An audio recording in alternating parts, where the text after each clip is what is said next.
I'm reading from The Big Bamboozle by Captain Philip Marshall, veteran aviator, airline transport pilot, spook pilot, and it says in his introduction, "By now we've all been told many times over the historic importance of the attacks of September 11, 2001. They changed as they altered the course of history. This is undeniably true. And yet for many of us, 9/11 exists in a sort of fog, or maybe it would be better to say a mist of assertions, assumptions, wild speculations, and incomplete explanations.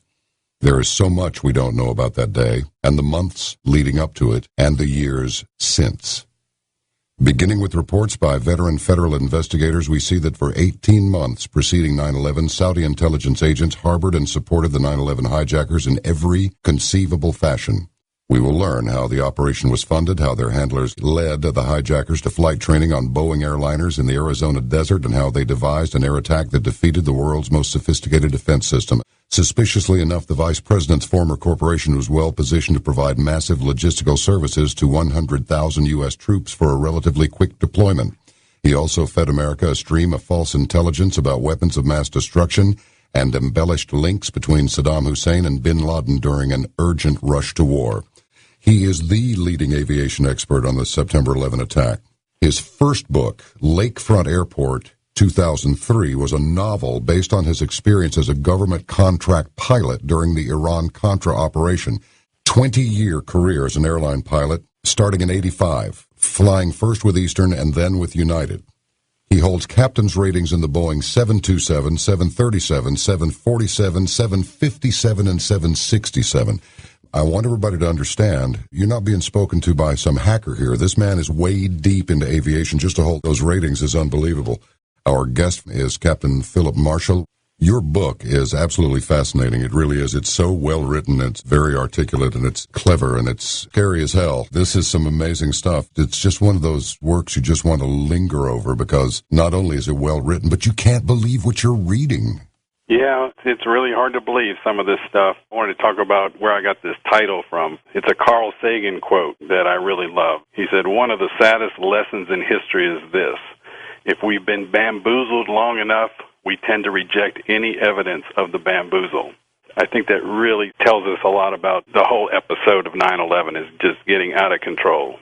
As I explained in the book, I was studying the Bush administration for probably 10 years prior to 9/11. I was knee-deep in the BCCI scandal. I was looking into the S&L loan. I was part of the Iran-Contra affair. I didn't know it at the time. I was in the Special Activities Division, which is a real gray area for people. I think most of the people that are doing special activities for these illegal operations aren't aware that they're actually in special activities.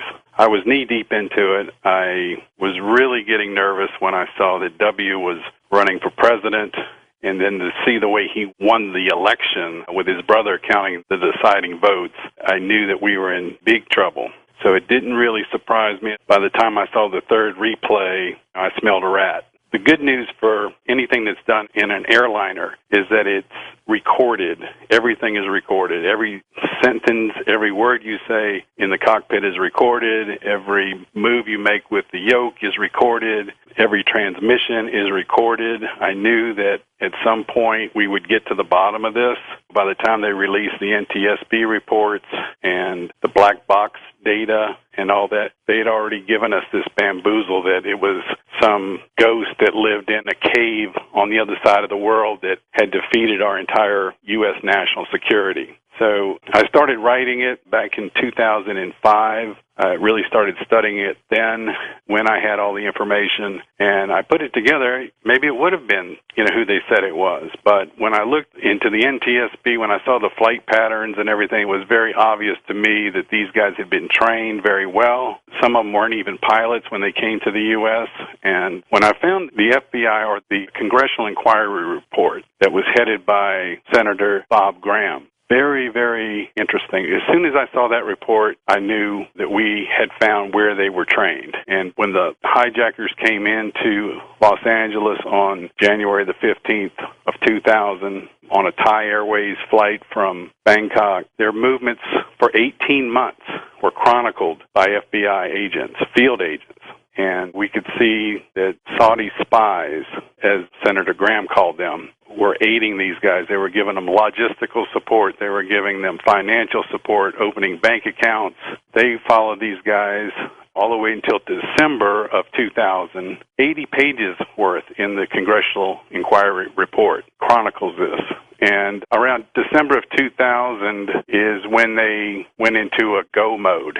And the go mode was they all went out to the Arizona desert. There's a lot of documentation on that. They had FBI agents sending up warnings, hey, we've got a bunch of Saudi guys out here learning how to fly airplanes, and I think they're trying to pull some kind of a terrorist operation. Those warnings were ignored, and we can see that there was 3 of them pilot hijackers. My focus was on the pilots. Why don't we get into how this all got rolling? In fact, where were you where did you happen to be on September 11/01? I just finished a 4-day trip. I was flying up and down the West Coast for 4 days and got home around midnight on September the 10th. So I was exhausted. I was tired. My phone started ringing at 6 o'clock in the morning. I was thinking, I'll just sleep through this one, but it just kept ringing and ringing, and then I went and checked the messages, and I got all these crazy things. Are you watching this? What in the world is this? Are you okay? I hope you're not flying New York. And I had no idea what was going on. I turned the television set on, and I saw the building on fire. The North Tower was on fire. And I couldn't believe it. It's like windows were blown out of all sides of it, black smoke coming out. And I'm thinking, what does this have to do with me? And then I saw the United 767 strafing Manhattan. It was like a wild thought. Like, what in the world? One of our pilots, is he trying to get a better view of this or what? And when he banked into that building, I just about jumped out of my skin. I could not believe it. How could this be? How could a United Airlines captain fly purposely into a building like that? And every time I watch that replay, I still jump at it. It just is so unnatural to see a suicidal attack with such a beautiful airplane. It was sad, and I started thinking about all my fellow pilots and had no idea who was in that airplane. And later on I found out, and it's really sad. It hit our airline so hard. It hit us as employees so hard. It was very hard to see, and it hasn't gotten any better. But no. I vowed that day that I was going to find out who was behind this. And I can tell you that I am absolutely 100% sure I know who was behind it now. When I put together the tactical plan on this attack, there's so much evidence of aviation experts, and they knew exactly which airplanes to hijack, ones that were full of fuel going from East Coast to the West Coast. But when I put it together and saw when the airplanes pushed back from the gates, and they all pushed back on time, and they picked the perfect day. It was a beautiful weather day. There were no weather delays at all. The routes were very predictable. But the attack was designed to be done. From the time they pushed back, an hour later, those attacks needed to be done. And when you see the 2 planes that hit the World Trade Center, those ones were executed to perfection. They hit it just right. There was no way that there could have been a military intervention unless there just happened to be some fighters flying over the area. Where this thing really, where they get caught with their pants down is the 2 that were delayed. Like United 93 encountered some delays on the ground at Newark before it took off. They were 112 miles to the north of Washington at the perfect time, and for some reason, they continued on. Whether there was confusion with the hijackers or some sort of a malfunction, I don't know why they didn't take the airplane from that point and just drive it right to D.C., because when we look at the black box recordings, when we see the navigational frequencies that were set in, they were set into Washington National Airport. So that tells us that that's where that airplane was intending to go. By the time they took over the airplane, they were 300 miles to the west. And that created a delay, and it seemed that everything was set up for it to be done around 9:10 at the latest. And that airplane didn't hit until 9:40. So there was 30 minutes is an eternity in aviation. When you're moving at 500 miles an hour, I think that's where they really got caught.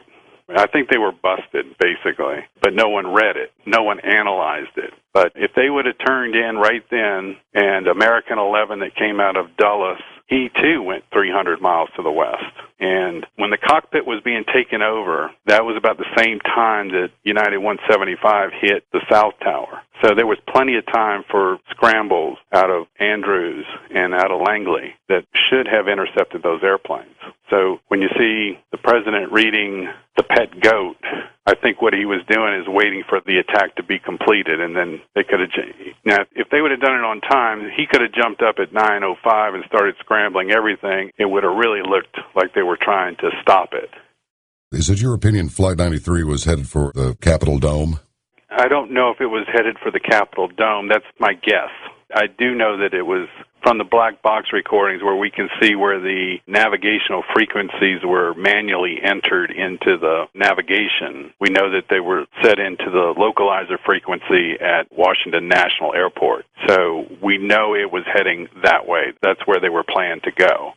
What happened with that flight was that obviously it was planned. That's where they should have taken it over when it was 112 miles to the north.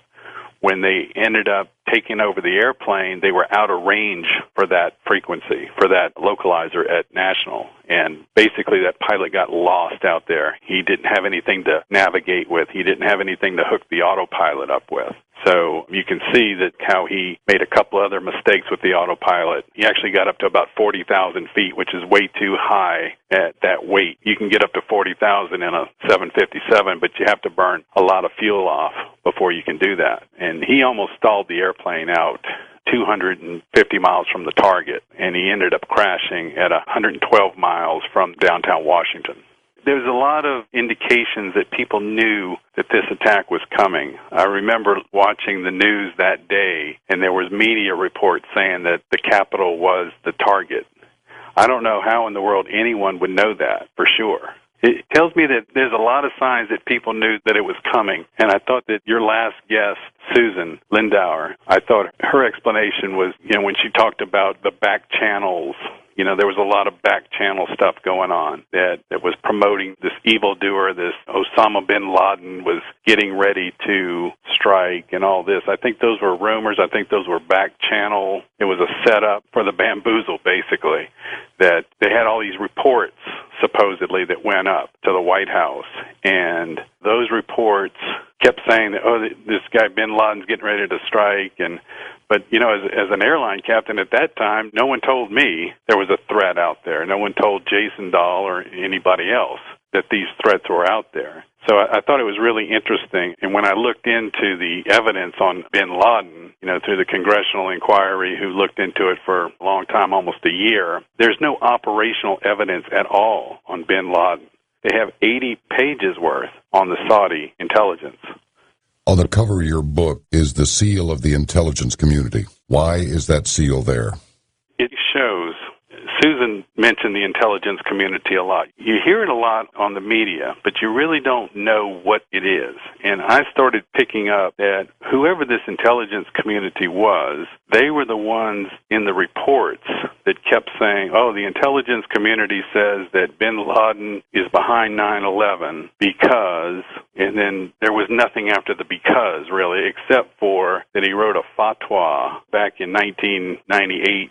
So that's the only evidence that's cited anywhere, is that he wrote a fatwa that he was going to strike the United States.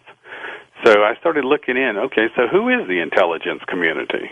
We present this evidence of who the intelligence community is. They're every armed authority of the United States as a result of 9/11, as a result of the attack.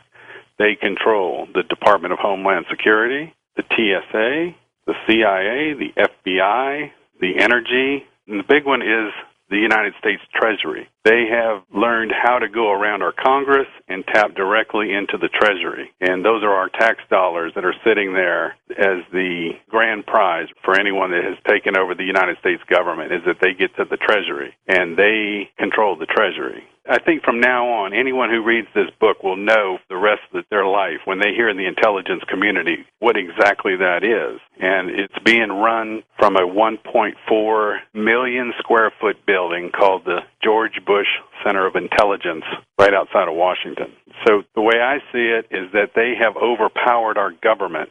They have overpowered the three branches of equal power with scare tactics. We got to throw all of our money at terrorism. So $15 trillion has disappeared since the time that George W. Bush took over. They spent every penny that we've sent them in our taxes and then $15 trillion on top of that. So I'm wondering, where did all that money go and who's controlling that money? It's a pattern that I was studying before that. The BCCI scandal was very fishy type. They got into the Treasury, and billions of dollars disappear almost on a daily basis for the last 10 years. So, the attack was planned. Someone is going to launch this attack. One way or another, this attack is going to happen. How were these novice pilots able to fly as competently as they did? Because I couldn't jump into the left seat of any of these aircraft, take a look at the POH and do my thing. So how did these guys do this, and where did they receive their training, and who arranged that? That was the first thing that really raised the red flag for me, was when I got the NTSB reports and saw the flight patterns, and the black box recordings and all that are very, very accurate, and they all lined up to the half second with everything. So I put that together. I've got all the black box recordings so people can see. They can go in there and look at it, especially when airline pilots look at this thing, they go, holy smoke, how in the world did they know how to do that? So it's very obvious to me that they had a Boeing instructor and Boeing airplane. There was no doubt about that. For instance, I tried to fly the pattern of American 77, the one that hit the Pentagon, and I flew it 300 miles to the west is where this Hani Hanjour, who was the pilot, he was a Saudi guy from the same hometown as the Prince Bandar, who was documented as funding this operation through the Riggs Bank. He took the airplane from 300 miles west, made the perfect turnaround. Of course, that was a pretty easy one there because he was going west, so all he had to do was reverse course for his navigation. So then he came back into Washington. He came over Dulles Airport around 9,000 feet. He clicked the autopilot off at 7,000 feet, and you can see he kind of waved it a little bit. But that's to be, I mean, I can't imagine flying that airplane single pilot. You know, I rely on my co-pilot. You know, you're basically a two-headed, four-armed monster in the cockpit of one of those airliners, and you're checking and cross-checking, and we have all types of procedures that we're watching each other. You can't, almost doesn't cut it in the airline business. You know, I almost got to 7,000 feet. I leveled off at 6,000. Yeah, well, that's great, but you just killed 500 people. It doesn't cut it. But at any rate, he clicked off the autopilot at 7,000 feet. He's coming right at the Pentagon. He, too, had National Airport locked in on his navigation. So on a beautiful day like that, he could pick up the target visually. And when he did that, he came over the Pentagon. He was way high. He was at 7,000 feet. And the Pentagon's not that easy to spot, really, from the air. It's kind of spread out building, and there's a lot of other buildings in the area. You really have to know what you're looking for. Now, he came down 7,000 feet, and he did a steep descending turn and rolled out at 2,500 feet with the Pentagon in the windshield in front of him. Now, think about what was going on at that time. They just killed two pilots. It was a murder scene. It was chaos. I can't even imagine trying to stay focused in a situation like that. But this guy had the situational awareness to roll out at 2,500 feet and started diving towards the Pentagon. And then he pushed the throttles up to the firewall. Now, when I tried that in the simulator, you know, I'm 220 pounds, 6'3", 220, something like that. I could not hold the yoke down because those engines produce something like 60,000 pounds of thrust each. So that thing's climbing like a bat out of hell. So the only way, I actually missed it on the first, I was 1,000 feet and climbing when I went over it the first time in the sim. It took me 4 tries to hit the building, and the only way I could do that was to start trimming the nose down before I pushed the throttles up. So according to the official intelligence community, this was this guy's first time in the cockpit of a 757. Yeah, sure. I don't think so. So that leads me to believe that, hey, somebody trained them. Can I find any evidence that someone trained them? Well, when I found the Congressional Joint Inquiry Report and learned that as soon as these guys hit the ground in Los Angeles on January 15th, they were met by employees of the Saudi Aviation Authority. And they were connected to a company called Dala Avco, which is a Saudi operator, kind of a contractor for the Saudi government that operates Boeing airplanes. So that tells me right there, it's like, oh, there it is. I found where they got instructors from, and I found out where they got the manuals from and the expertise that was needed to fly this particular mission. My next step was, okay, now I need to find an airport, and I need to find airplanes. And all the reports, the FBI guys were following these guys out into this triangle out in Arizona. And I started looking around out there they have these storage airports. The banks own most of the airplanes that are leased by the airlines. And sometimes in between these leases, they're parked at these storage airports. And one airport really started to stick out. It had 757s and 767s parked on the field in the summer of 2001. And it was a CIA airport from back in the Air America days. So that started to raise some red flags. And then on top of that, there was number 3 guy at the CIA who was appointed by W in June of 2001. His firm was the one that was placing all these trades on the airlines that went down. He had put options on 2 airlines, or he didn't, but his firm did. So there was a connection there. Jeremy Scahill is a investigative author that wrote extensively about Pinal Air Base out there. And that's where these guys disappeared to. That's where they were. That's where the FBI reported seeing them out in the Arizona desert. And at the same time, the head of the Saudi intelligence, the longtime guy, Prince Turki Al-Fazl, was in the area. He was up in Las Vegas. He was in the same desert. About 100 guys that disappeared, or they flew out about a week after the attack. Maybe you would like to elaborate a little bit on how you knew that was a spook airport.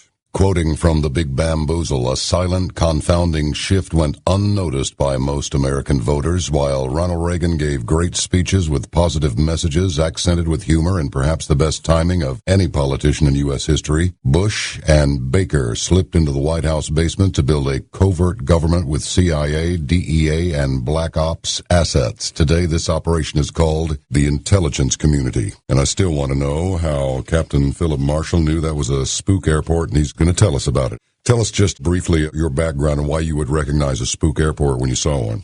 I have some connections that remain in the spook world. There's a lot of contractors out there. Blackwater is one of them. There's quite a few other operations so I was getting information from, it's a pretty tight circle. Aviation's a pretty tight circle in itself, but this particular strain of pilot, we keep in touch, let's just put it that way. And I started getting hints of this Pinal Air Base from about 3 guys that work in that field. I have to be very careful about that because they still provide information to me. When I started hearing about what was going on, I actually took a little trip out there it's just north of Tucson in a little town called Marana, Arizona. You can see it on Google Earth.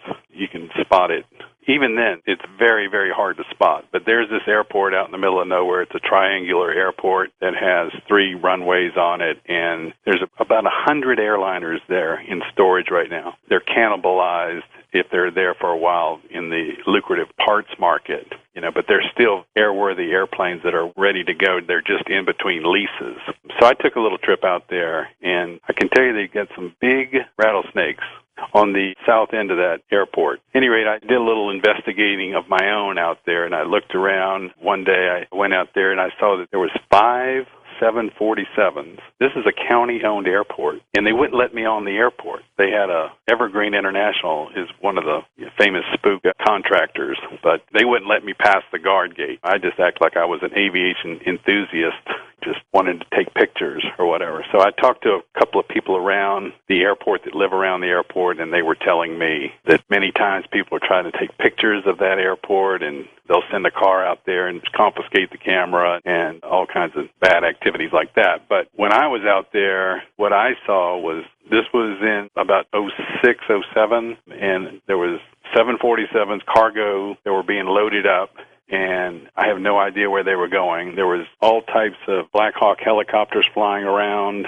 It looked like LaGuardia Airport. There was so much traffic out there in the middle of the desert. The 757s and 767s were parked there. We have pictures of them that's on our Facebook. We have a bunch of videos on Facebook that I think are really good. The Big Bamboozle is the page on that. And there's quite a good history. If you go online, you can see, if you Google it, you can see, look up the Pinal, P-I-N-A-L Air Park.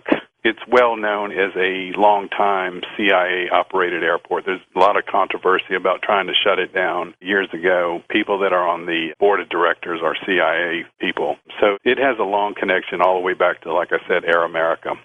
All right, then. This is such a convoluted deal, isn't it? It's just so ridiculous. So let me just fire the proverbial shotgun out the back door. Why was this done? Who financed it? And who's the king rat who orchestrated all of this? I never thought it was a very good idea to have the former director of the Central Intelligence Agency become president. And it appears that the intelligence community is morphing into one great big American-style KGB. But that's just me, and probably a few million other people. So you think Bush and Cheney were involved in this up to their necks? And I'll go out on the clothesline first, Philip, and I'll just tell you that I thought it was odd. I can tell you that if I were president of the United States and I got a message that something just hit the fan so hard that it busted off all the blades and stripped the spindle out of the fan motor, I'd have said, children, I have to go. I have to go back to work. Something's come up, and I need to go, but we'll get back to the pet goat. I'll come back and see you, but I need to go right now. And I'd have been out the door. But again, that's just me. And as his presidency went on, I thought his behavior became increasingly more odd. I found that as time went on, he was less articulate, the answers were more convoluted, and the facts became more obscured. When we put the timing on the attack together and we see who knew what and when they knew it, the FAA knew about 35 minutes before the airplane hit the North Tower. American 11 came out of Boston. The FAA was following these guys. All of a sudden, the transponder went off, and this thing makes a beeline towards Manhattan. So there was teleconferences going on between Boston and New York, FAA headquarters. They were well aware that this airplane had been hijacked. And on top of that, Mohammed Atta, who was flying American 11, thought he was talking to the passengers at one point. And he was actually talking to ATC, which Air Traffic Control, and everything's recorded. He basically said, everybody, don't make any stupid moves and things like that. The controllers that were working that flight knew right away that this thing was a hijack, and they started calling people left and right. When I put the times together, when all these calls were made, Condoleezza Rice, who's Steve Pesesnik, I don't know if you know who he is, but he's a real interesting insider with the State Department. He said it was a false flag operation, that Condoleezza Rice was part of it. So I do concur with that, because when she had a telephone conversation with Bush at 8:55 after the American 11 had hit the North Tower. And in that conversation, she was talking to him and said, all we know is that it was a twin-engine airplane that crashed into the North Tower. The only way she would have known that, and technically that's true, but if you say, oh, it's a twin-engine airplane, you're thinking a smaller, lighter plane type thing. 767 is a twin-engine airplane, but it weighs 300,000 pounds. For her to know that it was a twin-engine airplane, the only way she would have known that was because the FAA told her that, unless she had a eyewitness that just happened to be in downtown Manhattan and say, oh, you look like a twin-engine airplane to me. It makes no sense.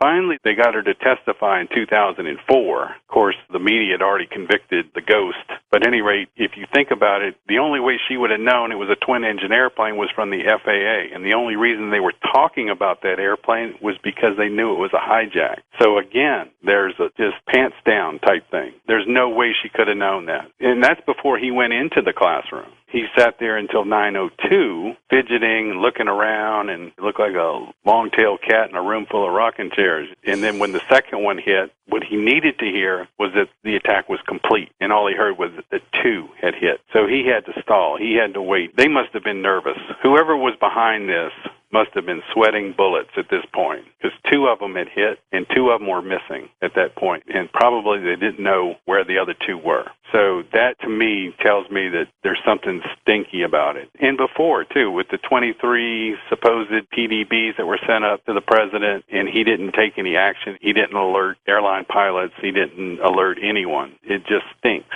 And I don't think anyone's ever, I think there was one reporter that asked him, hey, were you behind this? No one's ever asked him that directly except for that time. And he just looked like a deer caught in the headlights when they asked him that question. It's online. I've seen it a few times. But it's almost funny the way he didn't know what to say. Who financed this? What are the indications from your research? Well, again, the Congressional Joint Inquiry followed the financing that went to the hijackers. There was a Riggs Bank account in Washington, D.C. that Prince Bandar bin Sultan, the good friend of, they call him Bandar Bush, he's so tight with the Bush family. He opened an account, and his wife had an account, and the Congressional Inquiry said there was unlimited funding from Saudi Arabia. The guy that met him in Los Angeles a couple of days after the hijackers arrived had seemingly unlimited financing from Saudi Arabia. That's a quote from their report. Unlimited financing. Unlimited. Seemingly unlimited financing from Saudi Arabia. What's in it for the Saudis to cause this to be a part of a problem of this magnitude? We note that some people made some money shorting some airline stocks. There were some curious dealings on Wall Street prior to this attack. And the Saudis are so enigmatic. Most of the population lives in squalor, and then there's the select few that does well. What's in it for the Saudis for us to go to war with Iraq to the point where they would provide unlimited financing for this attack? There's definitely a thread in all of this stuff that makes its way to Saudi Arabia. And before 9/11, I was studying this relationship between the Bush family and the Saudi government. They were definitely involved in the BCCI scandal. They were definitely involved in the other covert operation from the Reagan-Bush administration, which was the Iran-Contra financing. So there's an alliance there somewhere. It's power. It's definitely something to do with a lot of power if you've got control of the oil markets, and it just falls into that area. It's very obvious that they were involved in this one, and they were involved in the other two that I mentioned earlier. It's absolute power is what they have over there, and absolute power is what the intelligence community is working on right now. And they're trying to outpower our congressional, our judicial branch, and the executive branch. We've had the President Obama has stated many times that he wants to prosecute this Khalid Sheikh Mohammed that's down there in Guantanamo. And right next to him was the Attorney General. So there you have two of the three branches right there that want to prosecute him. But for some reason, and they announced that they were going to have the trial in New York a couple of years ago. And I've been watching it really close, and I still can't tell you how that got derailed. But it's an absolute power type thing. Closing Guantanamo Bay and dragging all those people into civilian court might not be the best idea, you think? Because they might sing about who's actually behind this. Absolutely. You're a pilot. You understand situational awareness. You have to realize how you got into a situation to figure your way out of it. Yes. If we use the judicial system like Obama promised in his campaign in 2008, because I realized in 2005 that Khalid Sheikh Mohammed had nothing. He has no aviation expertise. You're trying to tell us that this guy is the one that found holes in the U.S. military air defenses? That would really be embarrassing to some of these Air Force generals that have gone to military school all these years, that this guy figured out, this is how we can penetrate the U.S. air defenses. It's impossible. It's a big bamboozle. So if this guy came to trial, the lid would be blown off of this thing. And it would change Washington. And I think that if you brought this guy, you would see a lot of corporate jets flying nonstop to Argentina. How were these pilots able to have so much time without running into some fighters? What was up with that? If the attack would have been executed the way I believe it was drawn up, where these guys would take off in the first 15 minutes, got to altitude, and then just shot right to their targets. It was a good tactical plan. Two of them hit on plan. The other two delayed for almost another hour. It's very interesting that there was a competent response from the military at first. They launched two F-15s out of Otis Air Force Base out in Cape Cod, but they wouldn't have made it there. They didn't make it in time. So I think it's really suspicious that when the attack started to encounter delays, that all of a sudden there was seemed like a military stand down until it got completed. And when we go back and look at what Dick Cheney was running the response from the White House, it becomes very apparent that what he told the country there was a Meet the Press on that next Sunday, and he said that they launched more fighters and that they ordered a shoot down. But when we checked that, and more specifically when Jeremy Scahill checked that, and Philip Sheenan, who wrote the commission, there were 7 logs that's taken on those conversations between Cheney and Bush, and none of them mentioned a shoot-down order or even a scramble. So I thought this guy, Steve Posednik, that came out after the Bin Laden, that crazy raid that they supposedly killed him, he came out and said that he used to teach that at military school, that stand down. So it seems to me there was a very obvious stand down. And then as soon as they got the word that United 93 crashed, and that was the 4th one, then they launched some fighters. But when they got over there, only smoke was in the sky at that point. Everything else was done. So it's a really very suspicious that for that hour, we couldn't get one fighter airborne. I got another question that's been dogging me for a long time, and that's the absence of debris at the Pentagon. I'm sure you've heard all these theories on it actually having been hit by a missile rather than an aircraft. Do you subscribe to any of these theories, or are you convinced it was an aircraft? And if so, how come so little debris? When you look at the pictures, there's a fairing, there's some pieces out in front of the Pentagon right after the crash. There's a wing fairing that's out there laying in front. But this thing hit at 482 knots indicated, which is about 530 miles per hour. And I've heard people say, well, the hole's not big enough. Well, you had a fortified west wing of the Pentagon, and the wings are pretty light. You're talking about aluminum wings, so they didn't withstand a hit on the west wall. I've talked to controllers at Washington National. They saw the airplane. They got a visual on it. I've talked to the lead investigator at FAA, and I don't think there's any question. I think that was probably part of the psych ops that was floating bad information about that. But people thought it was a missile because the airplane was flying so fast. Normally, if you're in Washington, you'll see airplanes going down the Potomac, and they're slowed down to like 140 knots. This airplane was doing 4 times that speed. So it probably looked like a missile. It probably sounded like a missile, and it was a missile. It was a 757 missile. But I don't think there's any question. The radar shows it. The black boxes show it. So I think that was probably something to distract us. I think it was propaganda. Some of us just don't know when to stop. Well, I certainly don't. Perhaps someone will have to do that for me. But this whole bloody thing, quite literally, I don't know how to get my mind around this. Do I believe that my government would turn on the people like that? I don't want to think so. But do I think that 3,000 people in the World Trade Center buildings could be sacrificed toward the further goal of locking the whole thing down under some sort of an ever-encroaching police state? Yes, I do. Soldiers and civilians have been sacrificed before. As a matter of fact, when the Allies captured the Enigma decoding machine back in World War II, they had to, I think it was it Coventry that got hit so badly? It was terrible. Thousands of people were lost. But if we had done anything to thwart that attack, it would have tipped off the Germans that we had their machine. So we just let it go. Do you sense that there is an encroaching police state and that this is just one in a series of false flag attacks that are designed to bring about a totalitarian regime, at least in contrast to what we've grown up with or what we thought we had? I have my opinions about that, but to tell you the truth, I am not an expert in that area. My message really is that this was a Saudi operation that was probably covered by our Special Activities Division. But when you put it together and you see who is given this fable about Bin Laden and all that, those are the same people who are developing the DHS and the TSA. Supposedly some guy in a cave attacked us, but Grandma going through security at Des Moines Airport is getting shaken down. And it's troubling to see this systematic takeover of the government. And I don't know what the big picture is. I don't know what they saw down the road that may have been a bigger number, that may have been leading to something bigger that they stopped. I don't know why this attack led us to go invade Iraq, other than it was written in I don't know if you're familiar with the Project for a New American Century, but that's one of my pieces of evidence that's on our evidence sources. That plan that they came up with, it was a theoretical attack that they called it a new Pearl Harbor, and that would help America get into a war mentality. And it just seems that that plan, if you look at it now, 11 years later, is the same thing that's happened. It's actually transpired exactly like that. They talk about using predator drones and Blackwater-type mercenary armies.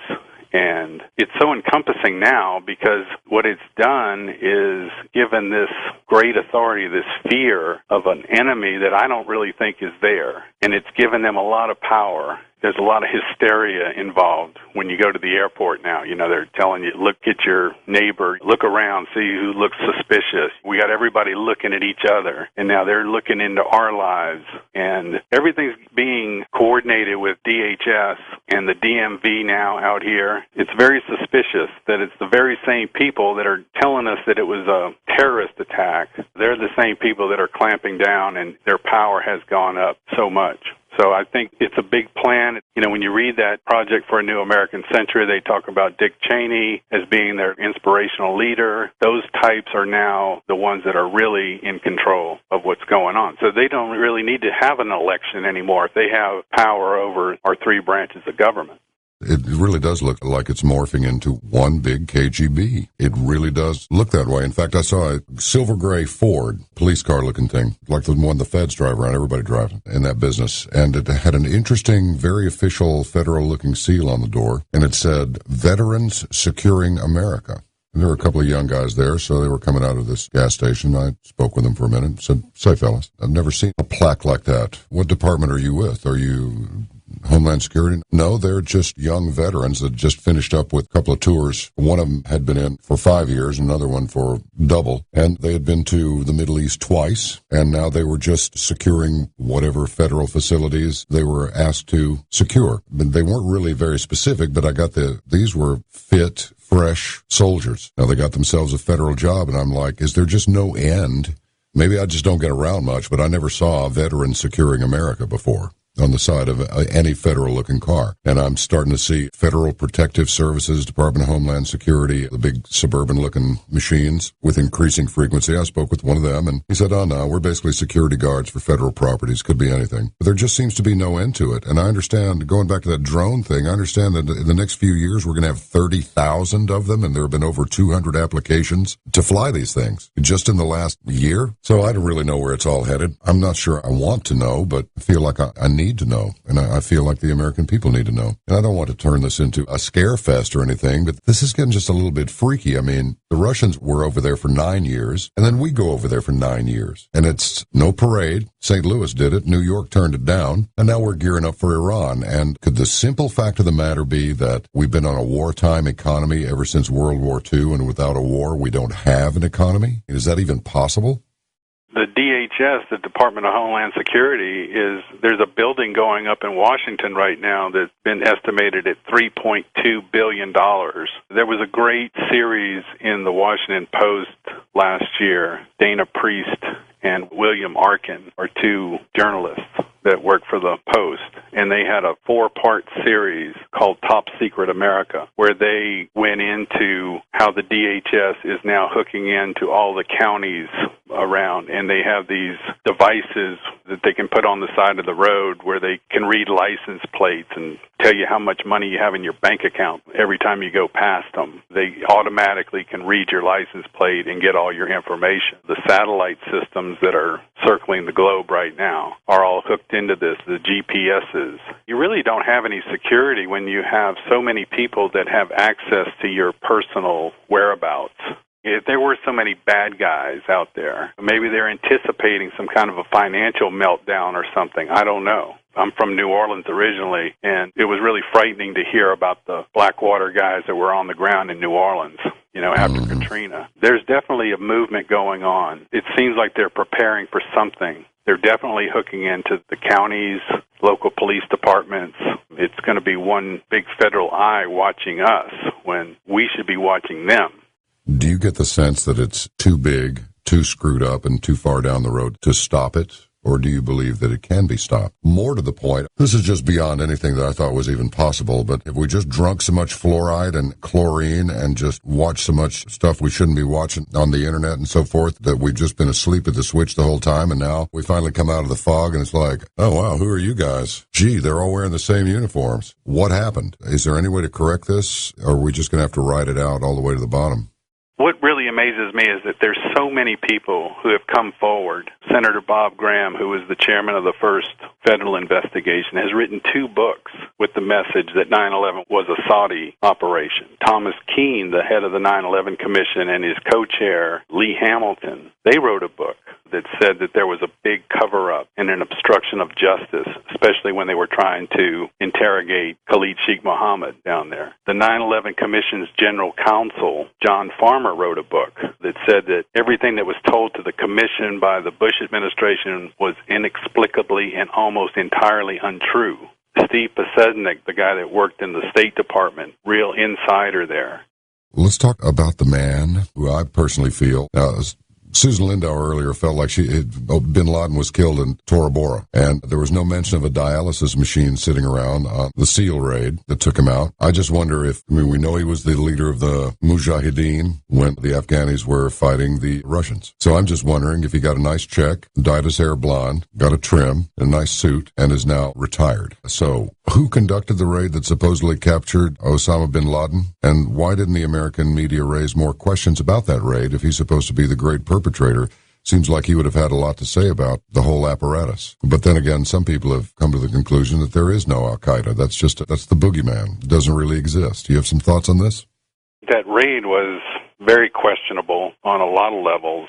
First of all, I don't think that any American soldier would take an order to shoot an unarmed man in front of his family or whatever. I thought that would be a great opportunity for us to demonstrate to the world our justice system. All of these videotapes that have come up over the years, they don't add up. His appearance changed. There's one in particular that we have posted where he's walking with a supposedly militiaman. It's a BBC piece that we repeated on the Facebook page. And it's very interesting. He's supposed to be 6'7", real tall guy. But in this picture, it's the same guy that was doing the videos. And unless everyone in that militia group is 6'7", this guy, it doesn't add up. It just doesn't add up. And no one has seen him. The president of Pakistan said many years ago that he was dead. His obituary was published in Egyptian papers and Pakistani papers back in 2001. So it looked like he died, and according to Steve Pasesnik,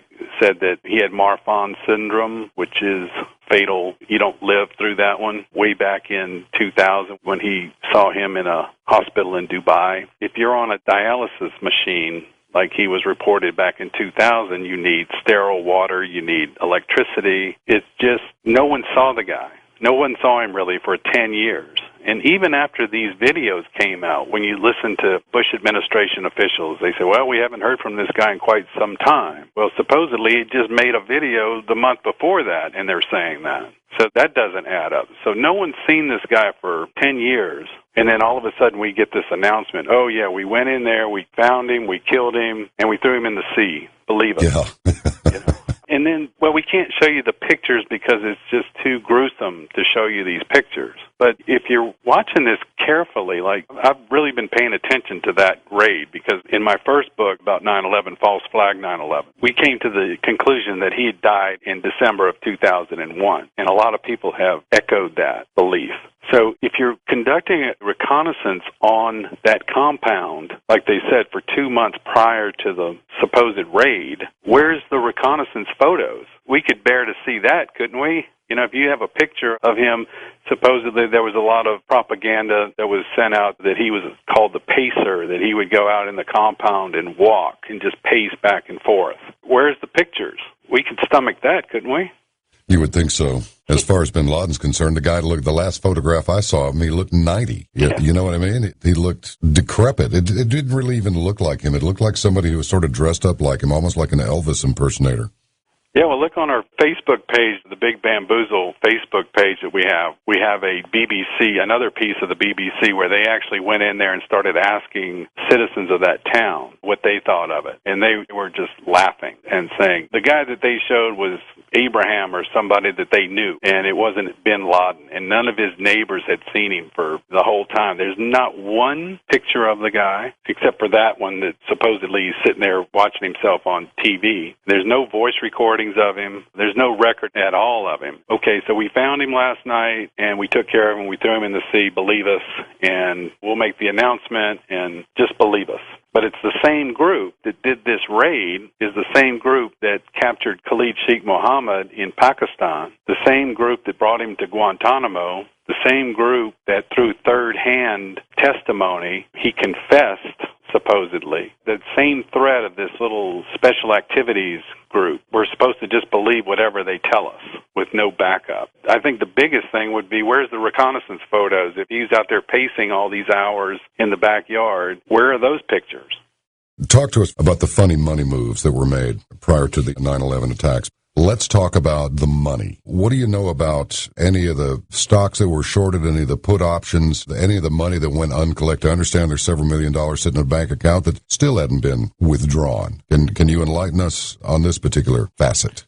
We know, and I cited a lot of experts in the book about how there was alarm bells going off on September 10th and all these trades that were executed in the week prior to the attack. And then your last guest, Susan Landau, said that through a back channel in the CIA that there was a rumor that this attack was going down. There's a chapter in the Big Bamboozle that talks about the setup, all these fake reports that said that this guy bin Laden. My favorite title of those was that it's real, that Osama bin Laden is real. There were a lot of people that knew this thing was coming down in a certain circle, and I'm positive that Fox News Corporation, they knew it was coming down. They were ready with all these crazy stories, and to find a rush to judgment happen so fast. Oh, this is the guy because we have all these reports. And those reports started to surface at the same time that the Saudis were getting ready to attack. When their flight training was ending completion, all these reports started coming up. So while they were getting ready on one side, the other side, the psychops, they were preparing this ghost that came out of nowhere and defeated the entire United States military and all of our national security measures. So there were a lot of people that knew this was coming down. And we can talk about this all night. We can talk about it for the next 10 years. But the answer is very simple, and it's our founding fathers anticipated that someone was going to try to take over our government, that they were going to try to get an absolute power going. And they left us with the tools that are still here to be a democracy. All we have to do is use it, and it's very simple. Get it into the court system. If you get it into the court system, and you can start with Khalid Sheikh Mohammed, bring it in there, now you open it up, and then we can go in and find all these experts that said, okay, there was a stock trade here. Where did that money go? Why didn't we track that down? All those trades could be tracked down. But if you have a Justice Department that's under the intelligence community, they're pretty much handcuffed. They're not going to do anything about it. So it's back to us. If we want a democracy, if we want to live by the Constitution, it's our duty, and the voices are starting to come forward now, and there's a lot of them. There's so many great witnesses that are available for a trial right now. It would be very entertaining to see this come down. But really, that was covered by the Founding Fathers. They anticipated this type of a takeover, and they gave us tools to fight it, and they're still there. And all we have to do is demand it. Is the news media just bought and paid for by the government-controlled propaganda engine now? They just took Judge Napolitano and his Freedom Watch off Fox News. You see the writing on the wall here? I do. Yeah, well, I think they kind of set the pace at the beginning when Dan Rather came up with about the National Guard issue with Bush early in his presidency. The information was right on, but it was like a guillotine. They took the top guy and chopped his head off and said, who's next? Anybody else want to bring up these type of things? And I've talked to a lot of reporters from major newspapers, and they don't doubt one bit what we've come up with. There's so much to back it up. But they've told me, look, our newspaper will not publish this. This is off limits. And hopefully the piece that I'm providing for everyone is how they executed the attack and who executed it. And all these other people that are circling around it. That's why I wrote the book, so they could take that piece and put it in and continue on with it. But definitely, especially the major networks are getting their pipeline of information through a real small tube. And whatever CBS gets, NBC gets, and Fox gets, it's the same story. It's from unofficial sources and can't tell you who told us this. You know, people believe that. They believe that whatever comes over NBC is gospel. But when we check it, it makes no sense at all. At the end of the book, I cite some examples. One was they were showing a graphic of a guy that had a bomb in his leg. And they said, oh, our sources tell us that Al-Qaeda has come up with this new way of implanting bombs inside of your leg. And that scares the heck out of everybody. What kind of a search would you have to do on somebody to ensure that everyone in the world who's boarded an airplane doesn't have a bomb in their leg, implanted in their leg? I mean, how much damage would that do anyway? We can't profile anybody, so we just scrutinize everybody.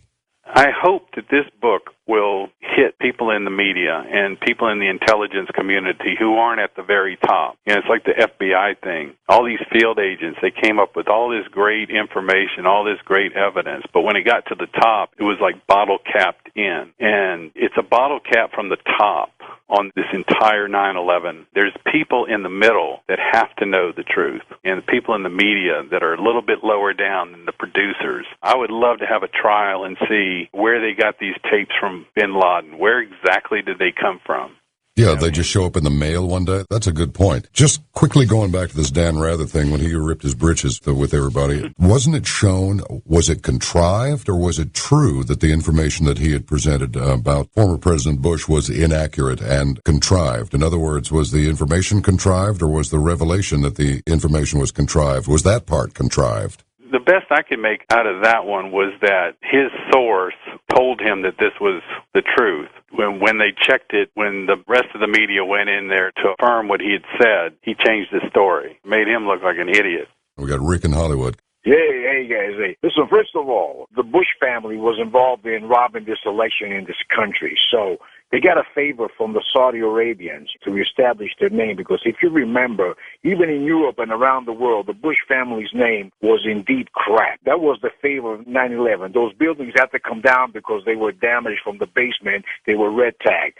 Second of all, if the Saudi Arabians, like you're saying, are behind 9/11, why aren't we bombing them? That's a good question. Thanks, Rick. Well, what you think, Captain? Why aren't we bombing them anyway? I'm just curious, what is it that we owe these guys?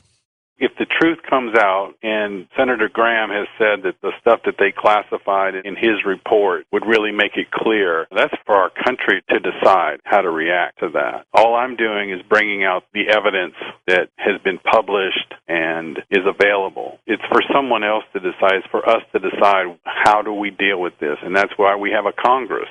But I believe our Congress has been bought and paid for, unfortunately. That's where the problem lies. What else can people do to bring justice to this travesty? What can they do? The first thing is awareness. You have to be aware of what the problem is and where it lies. I wrote this book so that people could read it in 2 hours, or they could take a month and look at all the links and all the footnotes and everything. And then I just finished writing the book now. We're going to try to push this into the right hands, into Washington, try to get some awareness of what the problem is, that this bin Laden stuff, anytime that his name is mentioned, red flags should go up in everyone's head and start listening really closely to what they're saying. And I promise you, you'll find that there's nothing verifiable about him being involved. So you have to be aware of what's going on. You have to know who was really behind it. And then we have to push together. And I'm going to dedicate maybe the next 5 years, 10 years, whatever. I don't know how long it's going to take. But we need to get this into the court system. That needs to be the one solid message. Get this into the court system. I think the fastest way to do it is to get KSM. He's still alive. He's only 90 miles away from our border. We don't have to bring it to New York. We can bring it to any court in the U.S. and get it under subpoena. And people like Occupy Wall Street and Occupy, good for them. These people are actually doing something, and they need support. They need more people to get behind them and demonstrate and talk to your congressmen and hope that they're not too corrupted. It's just a steady message. Get this thing into the court system. And I believe that Obama and Holder, I believe that those two guys are still trying to get this into the court system, and they're being opposed by the same people that I suspect, and that's Joseph Lieberman, Lindsey Graham, McCain, Peter King, those guys. Those are the ones that we need to just keep a good eye on those guys. Let's talk to Mike very quickly in Livermore, California. Mr. Marshall, I think the major block for a lot of people that can't get behind any of these things with 9/11 is they just don't see the big picture. And the big picture is it all points to the Council on Foreign Relations and the tentacles they have out there and the control they have out there. And there's an excellent DVD documentary called True Lies by Servando Gonzalez, a Cuban patriot who came over in the early 60s. It really goes through the whole history of this CFR. And I was just wondering if you have looked into any connections with the people that were involved in this as you see, the ones in the military and in the administration and everything else. How many of them are members of the Council on Foreign Relations? Yeah, definitely. I have read some of their stuff. It's interesting that you bring up the Cuban thing because a lot of this intelligence community, special activities, and all this stuff, it all began around the Cuban crisis, the Cuban Revolution and all that. There's a lot of offspring from that. Steve Pesesnik is one of those guys. The guy that I worked with, Barry Seal, was one of those guys. Lee Harvey Oswald, that whole group, that a lot of shady stuff going on that started in the 60s with the Cubans and with that foreign council. And again, that's another thing that can be brought up in the courts where we can talk about this forever, but until you get it in court and you get people that can testify under oath, that's where we're going to get the answers, and that's how we're going to get to the end of this thing. Ben Franklin was asked, "What have you given us?" His response was, "A republic, if you can keep it. Be well."